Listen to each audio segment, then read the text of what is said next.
J'aimerais que nous ouvrions ensemble le Saint-Livre dans le Nouveau Testament, notamment dans Matthieu, chapitre 10, verset 42.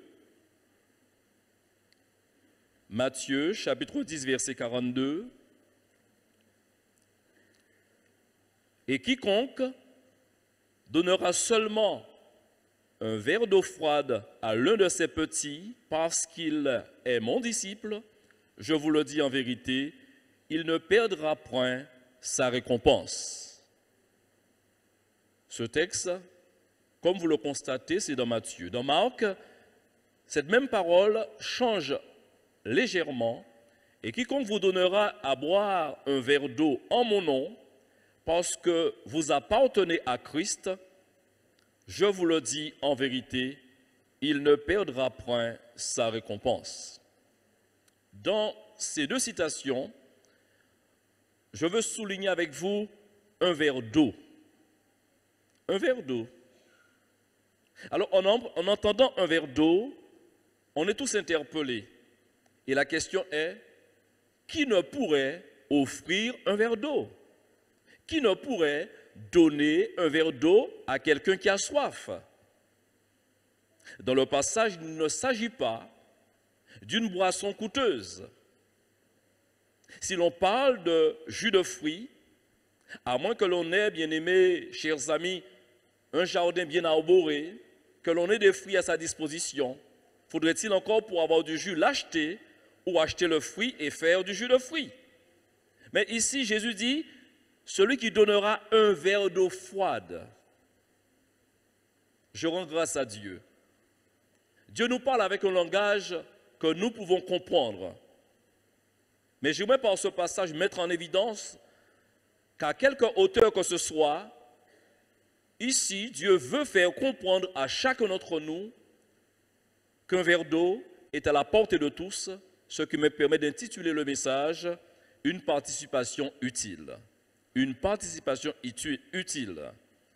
Un verre d'eau, chers amis, c'est quelque chose abordable à tous, sans exagérer, à moins d'être dans une misère totale, que vous n'ayez rien à votre disposition, mais quelqu'un n'aurait peut-être pas à manger, mais aurait un peu d'eau certainement. Et si cette personne a en sa possession de l'eau, pour survivre, cette personne pourrait être en mesure de donner un peu d'eau. Et si ce verre d'eau est donné à un enfant de Dieu en particulier, il est fait mention ici de récompense, de bénédiction qui serait d'une qualité exceptionnelle.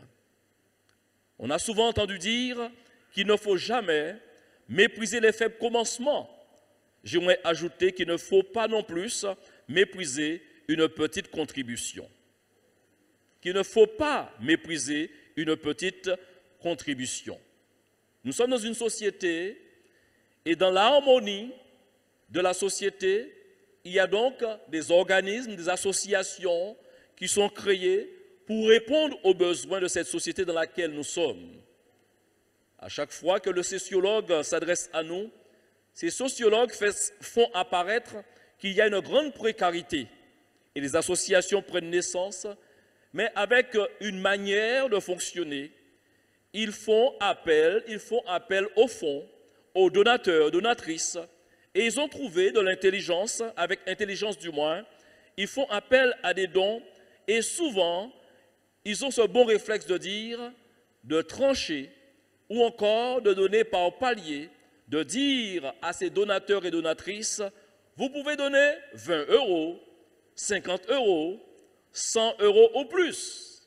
Et d'autres agissent avec plus de stratégie, avec une plus grande intelligence, et ils vont à l'inverse. Ils disent, vous pouvez donner également en dessous de 20 €, c'est-à-dire 19 €, 15 €, pourquoi pas 1 €. Et celui qui peut dire, je n'ai pas 1 €, on lui dirait, si vous avez 50 centimes, pourquoi pas. Mais vous verrez mal. Et certainement, ça vous choquerait.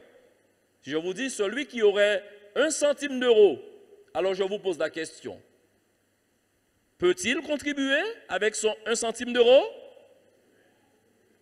Ah, vous souriez. Habitez insignifiant. C'est insignifiant, frère. pasteur, pourquoi donner 1 centime d'euro? Mais vous vous apercevez que dans le fonctionnement des commerces, quand vous n'avez pas 1 centime d'euro, on ne vous donne pas la marchandise. Comme pour dire, il n'y a pas de demi-sous, ni de gros sous. Tout est question, bien aimé, qu'il faille avoir le montant exact. Mais nous parlons de contribution, et toujours avec ce thème, une participation utile, l'œuvre de Dieu, chers frères et sœurs. Puisque c'est là dont il s'agit ce matin, nous faisons partie de cette œuvre, et nos cœurs se réjouissent d'être appelés enfants de Dieu. Nos cœurs se réjouissent que nous soyons cités comme étant de ceux qui font partie de l'Église. Nous ne sommes pas du dehors, mais nous sommes de l'intérieur, et nos cœurs se réjouissent de pouvoir adorer Dieu en esprit et en vérité.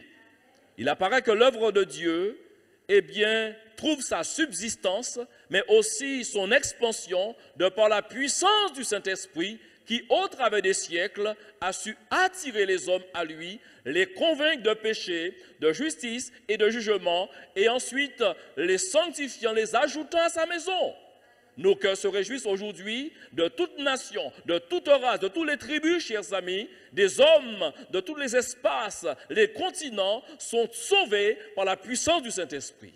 L'Église est une œuvre belle, elle ne s'est pas arrêtée et elle continue à s'accroître, elle continue, chers frères et sœurs, à évoluer parce qu'elle vient de Dieu.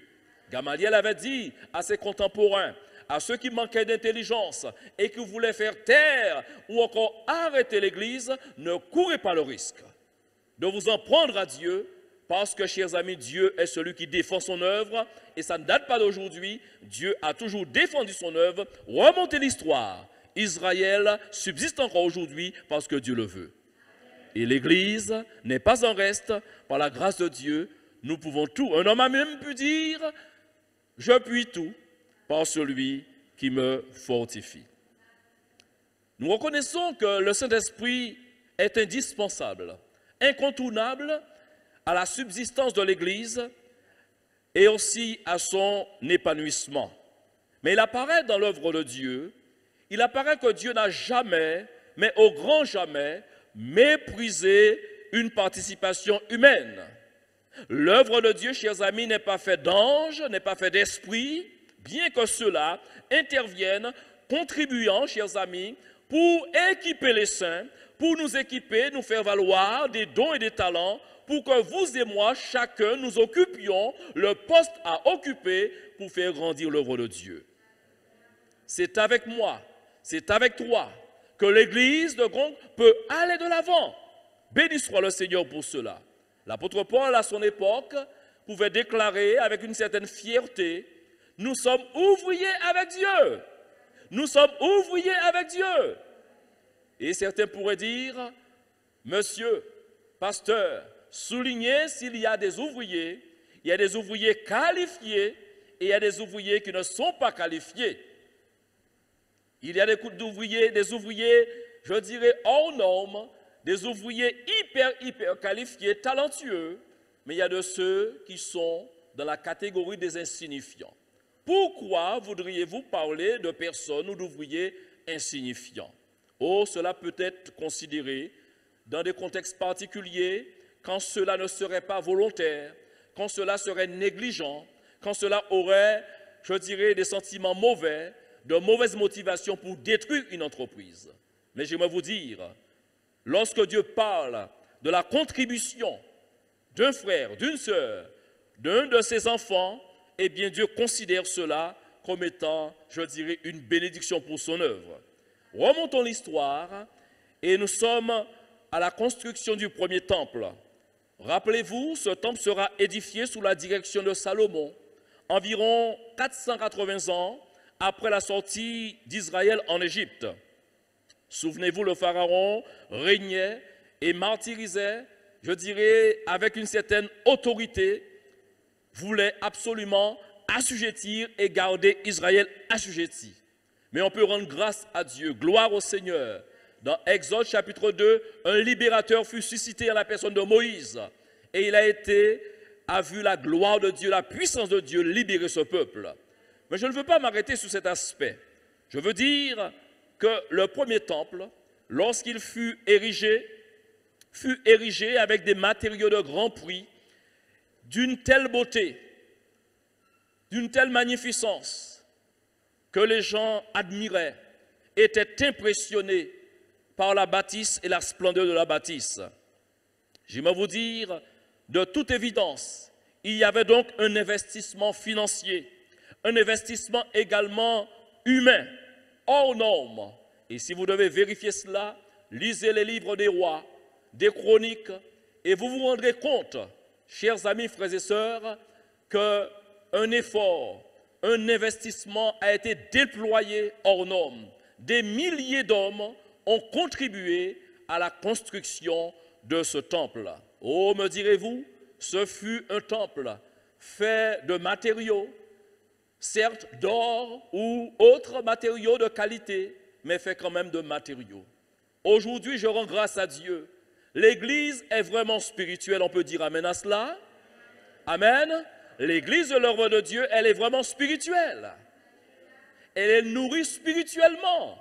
Cette parole de Christ, chers amis, nous renvoie à cette belle réalité. L'homme ne vivra pas de pain seulement, mais de toute parole qui sort de la bouche de Dieu.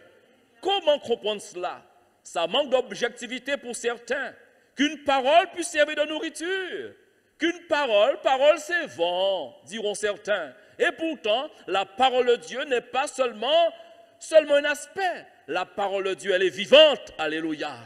Elle est constructive, elle bénit au-delà de ce que nous pourrions comprendre. C'est pourquoi on peut donc donner gloire au Seigneur pour ce qu'il fait. Cette œuvre, elle est spirituelle, mais nous remarquons, chers amis, nul ne peut faire l'économie de s'investir.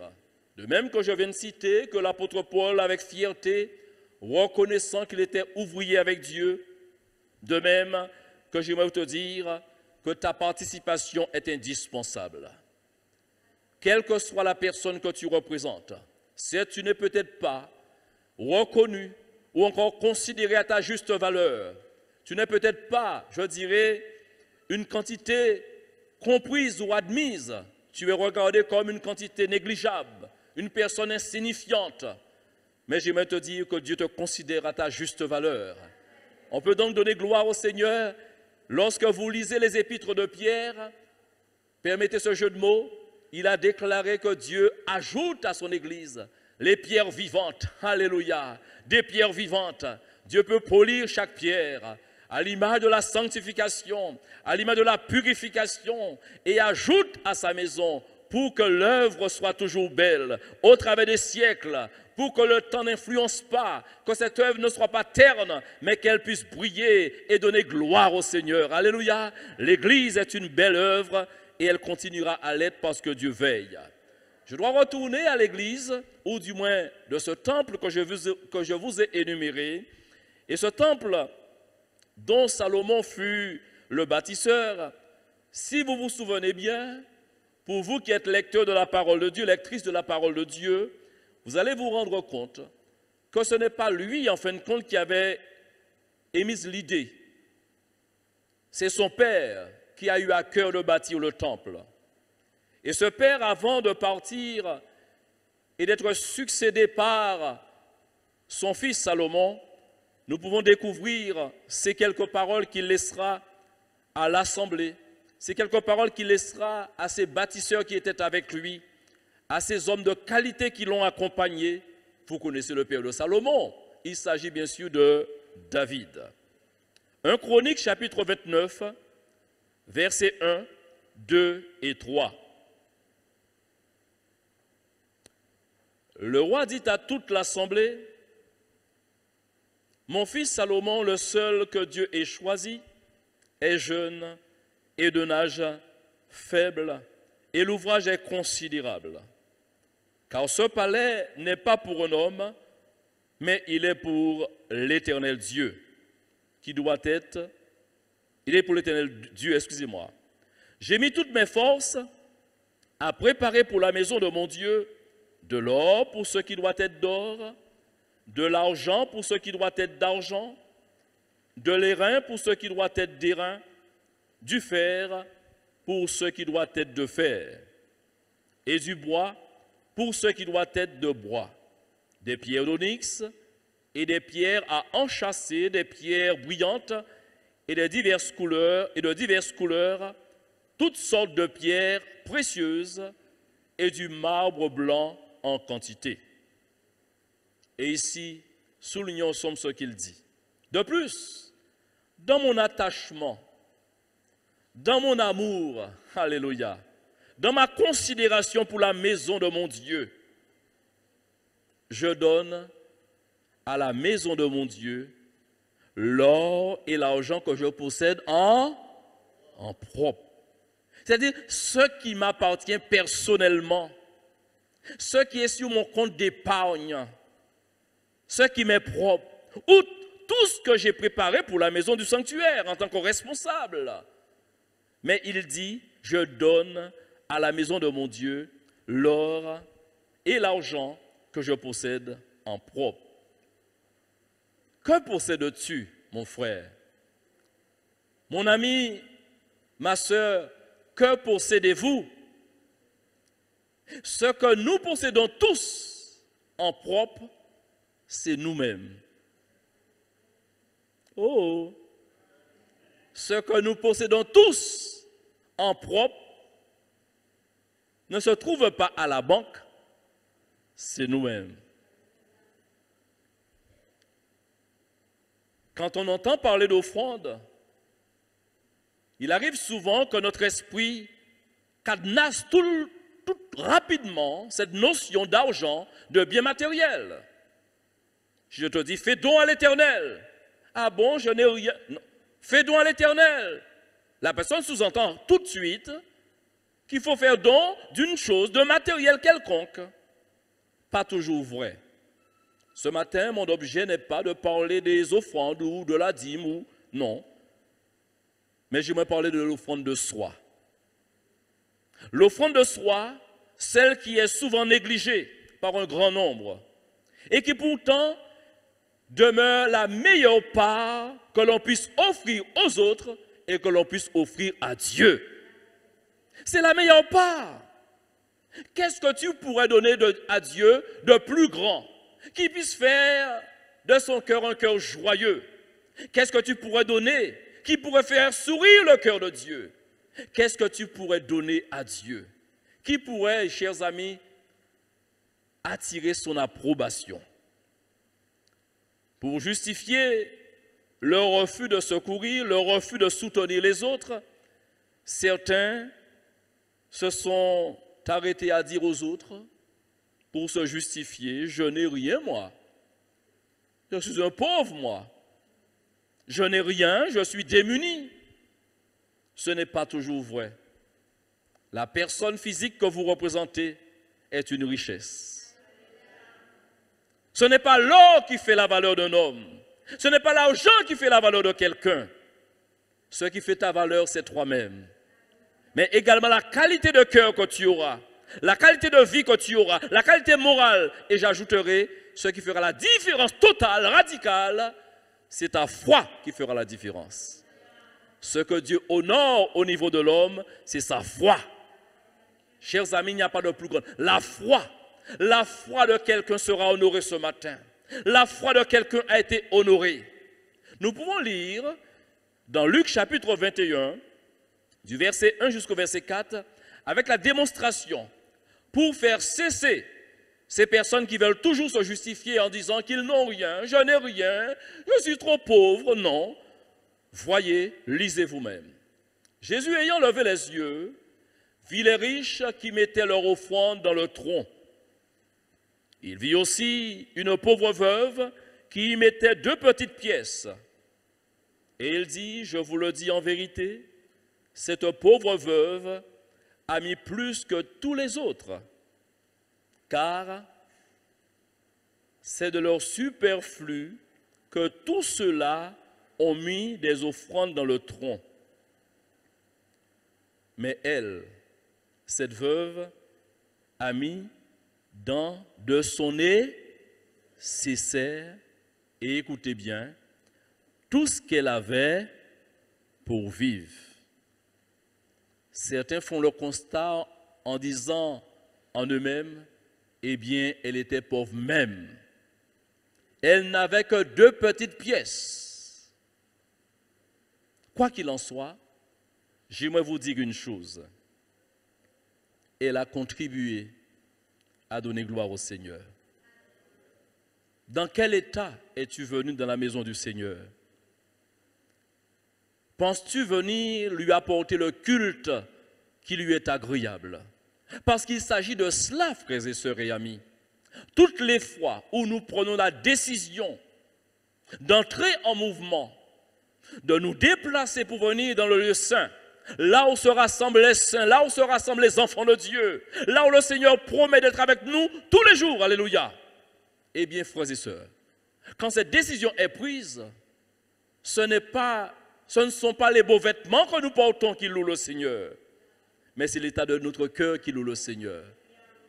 Elle est sortie peut-être sans grande conviction, tournant ces 2 petites pièces dans sa main, se disant, je n'ai que cela. Je peux acheter un beau kit avec. Je peux acheter un quart de baguette avec. Mais je fais le choix d'aller emmener cela dans la maison du Seigneur.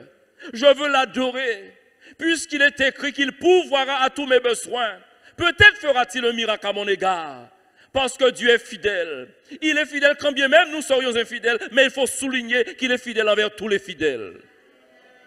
Alors cette femme bien-aimée, on ne sait de quelle pensée qu'elle était animée, mais elle est venue. J'aimerais dire, ce n'est pas de la démagogie. Elle n'a pas essayé, mais elle était convaincue qu'elle devait donc faire ce geste.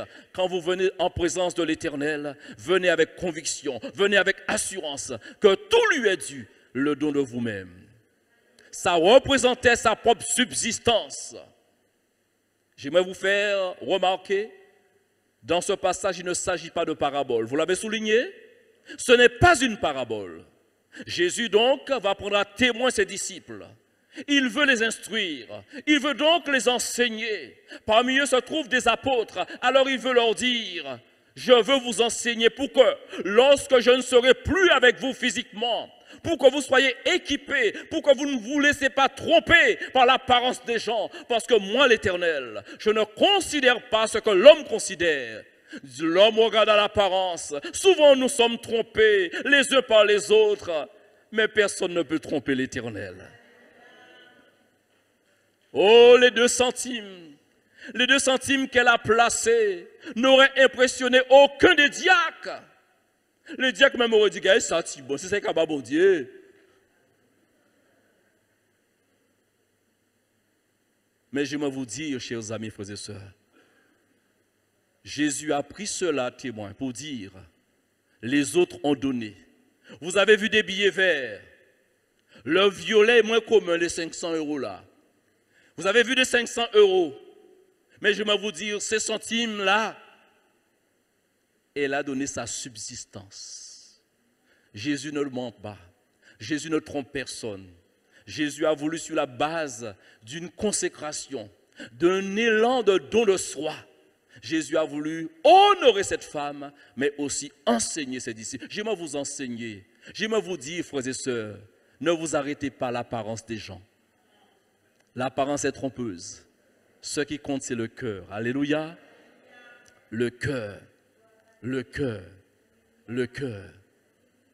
Cette femme, voyez-vous, il y a donc une double pénalité. Elle est veuve. Et qu'est-ce que nous soulignons encore? Elle est pauvre. Une pauvre veuve. Vous savez très bien que toutes les veuves ne sont pas pauvres. Attends, qu'est-ce que vous en pensez? Toutes les veuves sont pauvres? Pauvre peut-être dans la présence, puisque l'ami cher est parti, est décédé. Mais j'aimerais vous dire, on peut être veuve, mais on peut avoir beaucoup d'argent.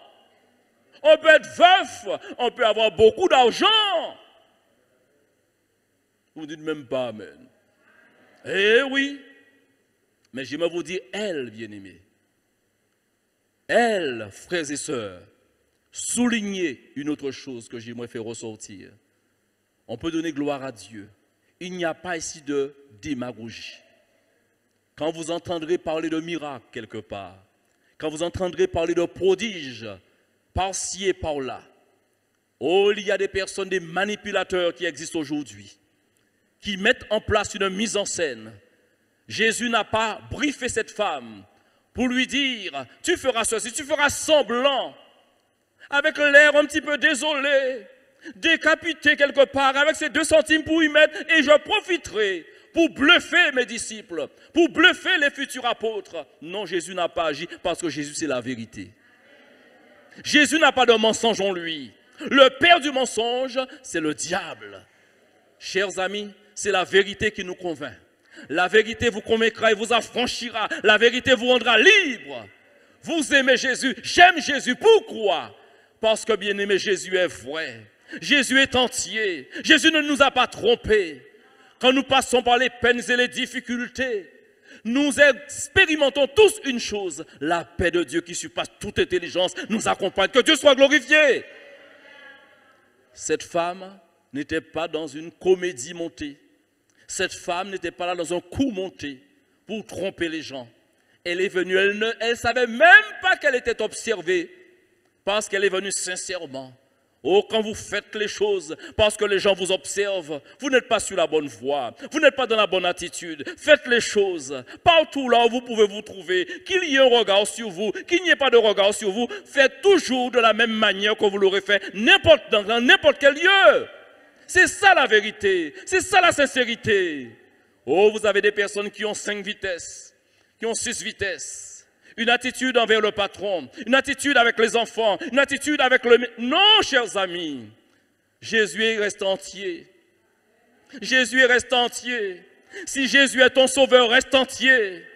Telle est la femme que tu es devant la chef de service. Telle est la femme que tu es devant la voisine. Reste également la femme que tu es dans l'église. Alléluia. Telle la femme que tu présentes dans l'église. Tel l'homme que tu présentes dans l'église. Soit cet homme-là également devant le voisin. Soit cet homme-là devant aussi le méchant. Frères et sœurs, qu'il n'y ait pas de comédie. Qu'il n'y ait pas de coup monté. Il y a des gens qui se rangent pour avoir de l'allure. Et la même allure en tout temps, en toutes circonstances, et que Dieu bénisse ton cœur. Alléluia. Et elle a contribué. Je reviens à souligner cette réalité que je vous ai affirmée tout à l'heure. S'il peut exister une offrande pécuniaire, une offrande financière, la meilleure offrande qui puisse exister, c'est le don de soi. Dans Romains chapitre 12, versets 1 et 2, juste pour rappeler à tous ici cette parole, cette exhortation de l'apôtre Paul, je vous exhorte donc, frères, par les compassions de Dieu, à offrir vos corps comme un sacrifice vivant, saint, agréable à Dieu, ce qui sera de votre part un culte raisonnable. Ne vous conformez pas au siècle présent, mais soyez transformés par le renouvellement de l'intelligence, afin que vous discerniez quelle est la volonté de Dieu, ce qui est bon, agréable et parfait. Cette veuve, comme je vous l'ai indiqué, et je crois que vous l'avez saisi, elle ne jouerait pas un rôle. Ce n'était pas une actrice. Ce n'était pas une actrice. Elle était en fonction de son cœur. Elle exprimait les sentiments de son cœur. Mon ami, mon frère, ma soeur, je t'encourage à exprimer la personne que tu es. Ne joue pas un rôle. Ne prends pas une apparence qui n'est pas la tienne. Reste toi-même. Tel est l'homme, telle est sa force. Que personne ici ne soit animé de duplicité, marchant à double vitesse. Tantôt une attitude, tantôt une autre attitude. Que Dieu nous garde de cela. Cette veuve, comme je vous l'ai indiqué, elle est doublement pénalisée, elle est veuve, mais aussi elle est pauvre. Et aujourd'hui, l'on pourrait ranger cette femme dans la catégorie des personnes négligeables, des personnes qui, aux yeux de certains, sont sans importance, n'ont pas de valeur, ne représentent pas une quantité de valeur aux yeux de la société. Aujourd'hui, chers amis, la pauvreté, posez la question aux sociologues et vous parleront aujourd'hui de précarité, c'est le mot à la mode.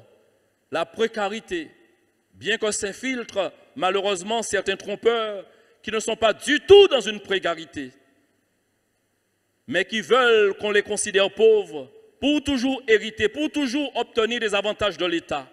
Je ferme la parenthèse tout de suite. C'est un terrain très glissant, très complexe. Mais dans tous les cas, j'aimerais vous dire, il y a de vrais pauvres. Il y a des personnes dans de vraies misères. Où, chers amis, ces personnes ne savent pas toujours comment demain sera fait. Et aux yeux de la société, c'est une partie négligeable. Une partie même considérée comme une lourdeur pour la société. Parce qu'il faut mettre en place des caisses d'aide, des caisses d'entraide, des allocations par-ci, des allocations par-là. Je ne parle pas avec mépris, chers amis. Peut-être vous êtes ici bénéficiant d'une caisse de solidarité mise en place par l'État, mise en place par le Conseil général ou Conseil régional, je ne sais. Ce que je veux dire, c'est que pour certains, vous êtes d'une quantité négligeable. Je rends grâce à Dieu. Jésus, en portant les regards sur cette femme, a démontré que ce qui fait la différence, c'est le cœur de l'homme. Ce qui fait la différence, c'est le cœur de l'homme. C'est justement celui-là, ce cœur qui a impressionné le cœur de Dieu et qui continuera à émerveiller le cœur de notre Seigneur Jésus-Christ. Aujourd'hui, il n'y a pas lieu de penser que la jeunesse est plus valable que les vieux. Il n'y a pas lieu de penser que celui qui est instruit, c'est au détriment de celui qui est ignorant, qui n'a pas beaucoup d'instruction. Il n'y a pas lieu de penser, bien-aimé, que celui qui possède les biens de cette terre, aurait une valeur quelconque par rapport à celui qui serait dans l'indigence. Je rends grâce à Dieu parce que l'Église est composée de pauvres et de riches. Alléluia! L'Église est composée de pauvres et de riches. Alléluia! Que Dieu soit glorifié. Nous sommes appelés à être hors du monde, hors de la conception du monde, hors de la manière d'être du monde. Et aujourd'hui, j'aimerais vous dire, frères et sœurs, si nous pouvions considérer les écrits, les enseignements du Seigneur, nous en laisser imprégner pour que nous ressemblions davantage au Seigneur que de ressembler à nos chefs d'État, que de ressembler à certaines personnes, j'aimerais vous dire, nous gagnerons, frères et sœurs. Mais que voulez-vous, l'esprit du monde, malheureusement, comme l'apôtre Paul l'a dit dans Romains 12, verset 2, ne vous conformez pas à ce siècle présent. Malheureusement, le jeu de l'influence gagne du terrain dans notre cœur. Vous savez que nous sommes tous influençables? Oh, nous sommes tous influençables. Oh, je vois certaines personnes qui restent là, qui se disent, j'attends venir, qu'est-ce que tu as de plus à dire? J'aimerais te dire, nous sommes tous influençables. Et j'affirme cela. Frère, tu ne me connais pas. Monsieur, vous ne me connaissez pas. Je ne me laisse influencer par personne. C'est faux. On est tous influençables par le bien ou par le mal. Par le bien ou par le mal. Il y a la bonne influence et il y a la mauvaise influence. Je rends grâce à Dieu. Plus nous restons ensemble, les uns aux côtés des autres, les uns avec les autres, plus nous finissons par nous ressembler. Alléluia! Et ce n'est pas une honte que vous puissiez m'influencer. Ce ne serait pas une honte que moi-même je puisse vous influencer. Je rends grâce à Dieu. Nous sommes ainsi faits. La mère qui met au monde les enfants, n'influence-t-elle pas ses enfants? Par l'éducation. Le père qui est le géniteur et qui met au monde ses enfants qu'il aime, ses enfants qu'il chérit, n'est-il pas appelé à influencer ses enfants? Oh, qu'il ne soit jamais trouvé dans un enseignement, dans une éducation contradictoire, pour toujours dire à l'enfant faux pas, faux, alors que lui-même ne lève pas le petit doigt. Ce serait donc hypocrite. Mais le parent qui est debout derrière son enseignement, eh bien l'enfant se laissera plus facilement influencer par l'enseignement de ce parent-là. Oh, ça deviendra un repère, un modèle. C'est pourquoi Jésus, bien-aimé, notre modèle, notre Christ, celui, chers amis, que nous aimons, celui donc qui se présente comme notre chef, eh bien celui-là, eh bien il a travaillé. Il nous a laissé un exemple par sa vie, dans sa consécration. N'a-t-il pas été volontaire pour nous sauver? N'a-t-il pas dit à Dieu le Père, fais-moi un corps, envoie-moi pour que je puisse les sauver? Alléluia! Aujourd'hui, nous l'aimons. Nous lui rendons cette reconnaissance que nous lui devons. Pourquoi? Parce que nous reconnaissons, bien-aimé, qu'il a bien travaillé. Alléluia. Et il est assis à la droite de Dieu. Vous savez sa pensée? Eh bien, il a l'intention, le projet de faire paraître devant lui cette église glorieuse, sans tache, ni ride, ni rien de semblable, mais il a le projet de rendre cette église irrépréhensible. Il travaille. Chaque jour que Dieu fait, Jésus est à la droite de Dieu, il intercède pour moi. Il intercède pour toi. Parce qu'il veut nous influencer. Et il veut que chacun comprenne une chose. Quel que soit le don reçu, quelle que soit la capacité, eh bien, tu te dois de te considérer comme étant une valeur non négligeable, mais ta part peut être utile à l'église de Jésus-Christ. Amen.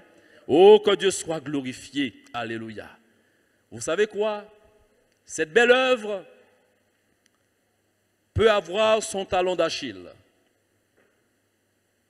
Vous m'avez entendu? Cette belle œuvre qui est l'Église peut avoir son talon d'Achille.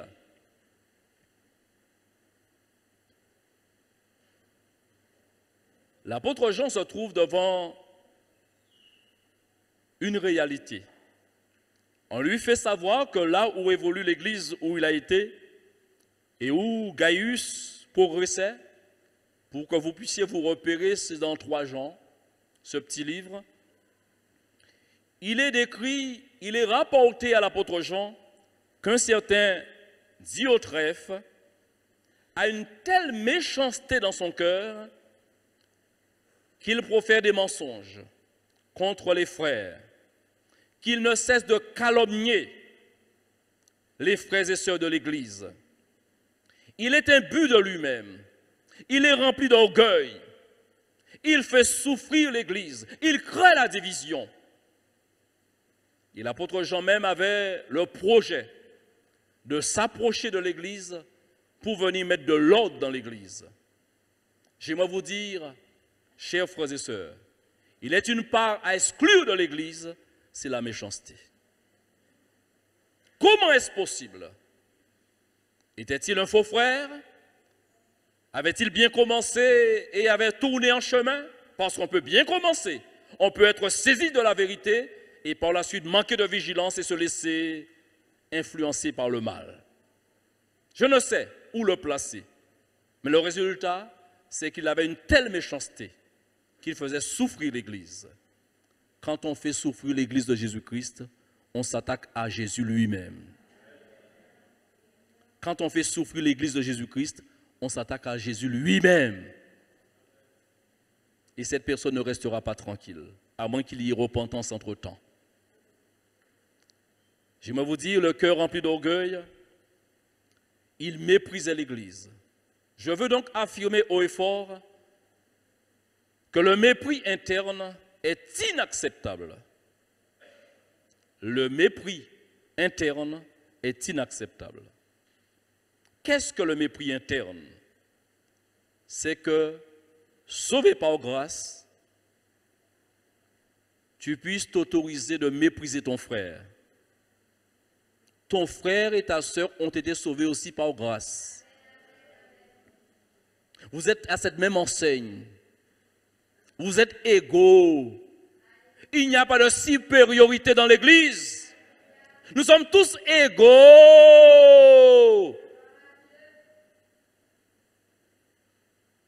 D'où te vient-il l'idée de regarder avec un certain mépris ton frère?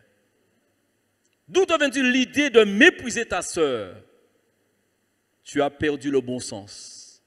Puisque vous avez le même Seigneur, repens-toi et réalise que cette personne a du prix aux yeux de Dieu et qu'elle devrait avoir également du prix à tes yeux. Si j'ai parlé de ce mépris interne qui est inacceptable, il est inévitable, chers amis, le mépris externe. Le mépris externe, c'est le monde. Le monde qui n'a cessé de haïr l'Église. Le monde qui n'a cessé de haïr l'Église, bien-aimé. Le monde rejette l'Église. Le monde n'aime pas l'Église. Jésus l'a dit. Vous serez haïs à cause de mon nom. Et l'apôtre Jean n'est pas en reste. Il a donc enseigné à l'Église de son temps un enseignement valable encore aujourd'hui. N'aimez point le monde, ni ce qui est dans le monde. Nous nous entendons bien. N'aimer point le monde ne suffit pas de haïr les gens du monde, mais c'est l'esprit du monde, l'état d'esprit du monde. N'est-ce pas? N'est-ce pas? J'aimerais vous dire, frères et sœurs, l'une des raisons pour laquelle le mépris n'est pas accepté dans l'Église, c'est parce qu'il y a l'unité. Le Seigneur a travaillé à l'unité. Le Seigneur a réussi, le Père, le Fils et le Saint-Esprit sont un. Ils ont réussi. Et il nous a placés malgré notre diversité. Et bien l'Esprit voudrait que nous soyons une seule chair. Amen. C'est pourquoi, un seul corps. Lisons dans Philippiens chapitre 2, les versets 1, 2, 3 et 4.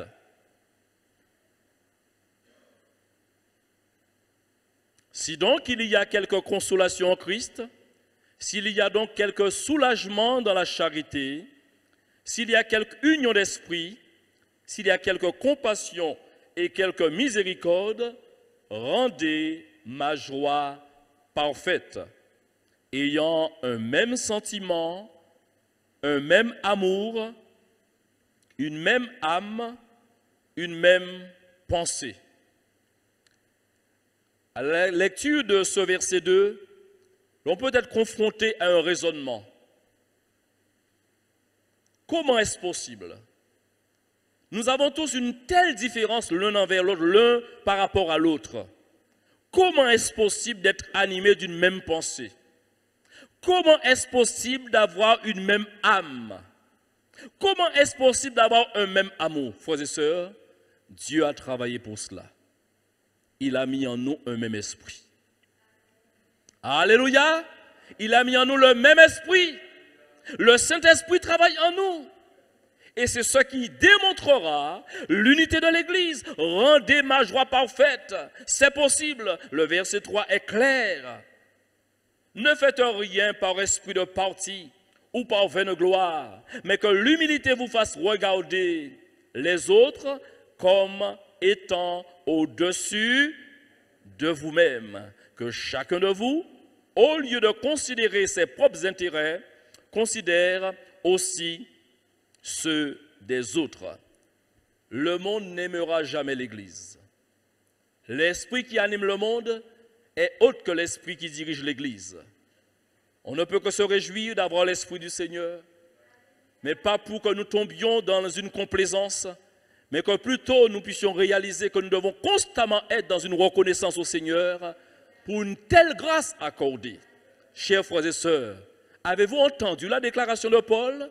Vous êtes le temple du Saint-Esprit. Vous êtes le temple du Saint-Esprit. Quand vous lisez ces paroles, quand vous l'entendez, vous devriez bondir et dire, je ne dois plus être dans la médiocrité, je dois être dans l'excellence pour donner gloire à mon Seigneur. Amen. Nous avons donc une mission à accomplir. Nous avons donc, chers amis, à accomplir une mission de sanctification, de bénédiction. Et je peux dire que le monde a un privilège de vous avoir. Vous n'avez pas entendu, hein? Le monde, la société a un privilège d'avoir l'Église en son sein. l'Église conserve le monde. Si l'Église n'était pas, chers amis, je vous donne la démonstration. Une question.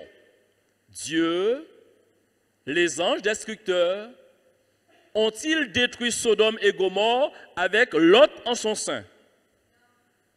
Qu'est-ce que Dieu a fait?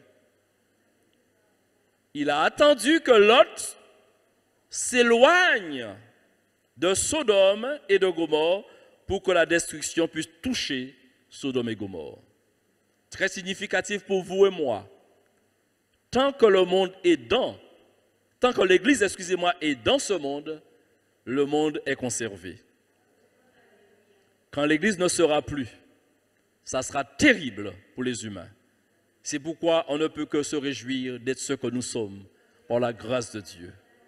Cela devrait nourrir chez nous de la compassion et pousser tout un chacun à réaliser de son utilité. Ton utilité ne sera pas par rapport à ta faculté de pouvoir lire, ta faculté de pouvoir interpréter toutes les Écritures, ta faculté de pouvoir être un architecte, un docteur, un avocat. Non, chers amis, notre faculté ne s'arrête pas sur ce potentiel ou encore cette capacité intellectuelle, mais plutôt, chers amis, le fait que nous soyons enfants de Dieu. Je rends grâce à Dieu parce qu'un chrétien n'est pas une part négligeable. Un chrétien est utile. Jésus n'a-t-il pas dit, vous êtes le sel de la terre? Amen. Mais si le sel perd sa saveur, avec quoi la lui rendra-t-on? Il ne sert plus qu'à être jeté dehors et foulé aux pieds par les hommes. Dira-t-il encore, vous êtes la lumière du monde. Alléluia. Vous êtes la lumière du monde. Une ville située sur une montagne ne peut être cachée et on n'allume pas une lampe pour la mettre sous le boisseau, mais on la met sur le chandelier et elle éclaire tous ceux qui sont dans la maison. Le monde est régi par les ténèbres. Chacun obtient mandat de briller jusqu'à sa mort, de briller dans le foyer inconverti, de briller dans le quartier, là où, chers amis, les coups de fusil ne cessent de se répéter, là où la drogue, la fumée, le brouillard, chers amis, et bien de toute cette fumée des cigarettes et autres choses, bien-aimés, des produits illicites qui se fument, bien-aimés, j'aimerais vous dire, c'est l'heure pour chacun d'entre nous de prendre conscience que nous sommes des ouvriers avec Dieu et que personne ne vienne s'excuser ou de chercher des excuses, un prétexte pour rester dans une forme de timidité. Mais la grâce de Dieu est sur nous pour que nous apprenions à influencer ceux et celles que nous côtoyons. Je rends grâce à Dieu, peut-être j'ai rendu ce témoignage ici, mais je me réjouis pour cette expérience faite. Il y a quelques années de cela, je ne vais pas donc signifier le métier, mais juste pour dire, je côtoyais donc une commerçante de la place. Et à chaque fois que j'abordais sa boutique, elle me recevait comme si moi, qui venais lui emmener de l'argent, je devais donc la supplier. Et j'avais deux choix. Ou je tournais dos, parce qu'elle n'est pas la seule sur la place. Je pouvais choisir ailleurs, un autre lieu, pour pouvoir acheter son service. Mais j'ai décidé de tenir tête. Et à force c'est moi qui enclenchais la conversation. C'est moi qui enclenchais des paroles avec douceur. Elle me répondait avec rudesse. Elle me répondait, mais sauvagement, le mot n'est pas trop fort. Au point qu'à chaque fois que je l'abordais, je me disais, mais qu'est-ce que tu fais là encore, Fred? Est-ce que ton argent te donne des coups? Mais je venais et à chaque fois j'insistais. Aujourd'hui, si je vis avec elle, je vous me mets là et mon épouse la connaît bien, vous n'allez jamais penser que c'est elle dont je viens de décrire tout à l'heure. Et j'ai compris une chose, frères et sœurs. On peut sous-estimer la force que Dieu met en nous. On peut sous-estimer la mission que Dieu nous confie. Mais Dieu nous dote d'une capacité extraordinaire. Ceux et celles qui voudraient toujours chasser les démons, ils ont peut-être raison parce que les écrits leur donnent raison. En mon nom, vous chasserez. En mon nom, vous marcherez. En mon nom. Mais si vous pouviez descendre un petit peu un cran en dessous, pour côtoyer les personnes insupportables et pour renverser la vapeur, c'est aussi une mission à accomplir. Frères et sœurs, on est capable de beaucoup de choses, mais les petites choses qui sont là autour de nous, à proximité, malheureusement, nous manifestons une certaine paresse pour ne pas entrer. Nous n'aimons pas les confrontations. Et je ne vous demande pas d'aller chercher les confrontations, mais je vous demande de prendre conscience du potentiel qui est en vous, de la grâce de Dieu qui est sur votre vie, pour que chacun apprenne à réaliser qu'il y a une différence entre ceux et celles qui servent l'Éternel. Les gens doivent se rendre compte que vous n'êtes pas n'importe qui. Oh, j'ai entendu, je ne suis pas toujours d'accord. Pas parce que les paroles sont fausses. Je suis une princesse, je suis un prince. Mais ces princes-là ne s'autorisent pas de passer certains endroits, ne s'autorisent pas de côtoyer certaines personnes. En cas de dire, au prince, tu n'es pas encore vraiment le prince que la parole de Dieu entend. Alors je ne suis pas trop d'accord avec. Je ferme la parenthèse. Mais j'aimerais vous dire, si nous parvenions à influencer, si nous parvenions à prendre conscience de la grâce de Dieu qui est en nous, alors, bien-aimés, nous ferions de grands exploits. N'est-il pas écrit, bien-aimés, qu'avec Dieu nous ferons des exploits? Oh, nous connaissons ces choses. Mais pour vous que nous nous laissions, bien-aimés, entrer, ou que ces choses plutôt nous imprègnent, et que nous cherchions, bien-aimés, à vraiment les rentabiliser, à les exprimer, à les exploiter en nous, et que chaque jour, bien-aimés, frères et sœurs, que nous soyons là, quel que soit ce que nous sommes.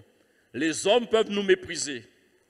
Le regard de l'autre, pensant être supérieur à toi, peut toujours te regarder avec dédain. Mais toi qui sais la grâce de Dieu dans ta vie, toi qui sais par quel chemin tu es passé, et tu sais que la grâce de Dieu est en toi, ne minimise pas le talent qui est en toi. N'éteins pas, je dirais, le potentiel qui est en toi, mais plutôt lève-toi et dis, confesse que j'appartiens au Seigneur Jésus-Christ. Confesse que je suis au Seigneur Jésus-Christ et je suis plus que vainqueur. Alléluia, on a besoin de confesser ces choses. Certains aujourd'hui ne sont pas en mesure, malheureusement, d'exprimer les capacités de l'Esprit de Dieu en eux, tout simplement parce qu'ils ont bien commencé. J'ai parlé de bien commencer par rapport à Diotrephe, j'ai fait allusion tout à l'heure à ceux qui peuvent commencer par la vérité et malheureusement changer de voie, se retrouver sur une voie de mensonge. Mais Dieu relève encore aujourd'hui. Dieu pardonne encore aujourd'hui. Je crois au retour des rétrogrades. Le pasteur croit au retour des rétrogrades. Vous croyez au retour des rétrogrades? Ah, j'ai cru que vous croyez que le pasteur croit, mais vous que vous ne croyez pas.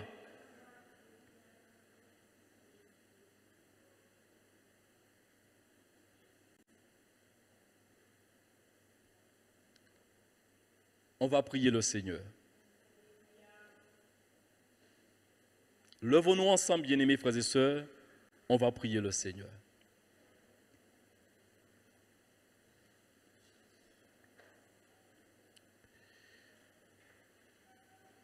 C'est toi qui remplis chacun d'entre nous, Seigneur.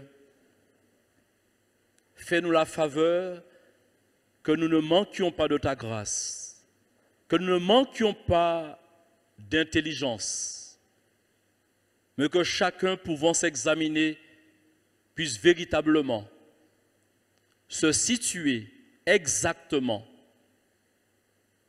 à l'endroit où il se trouve. Tu connais les cœurs, Seigneur. Tu les sondes et tu les connais parfaitement. Viens déposer quelque chose de nouveau, Seigneur. Nous t'en supplions. Viens déposer quelque chose de nouveau, Seigneur. Nous implorons ton secours. Tu dis que tu fais grâce aux humbles et que tu résistes aux orgueilleux.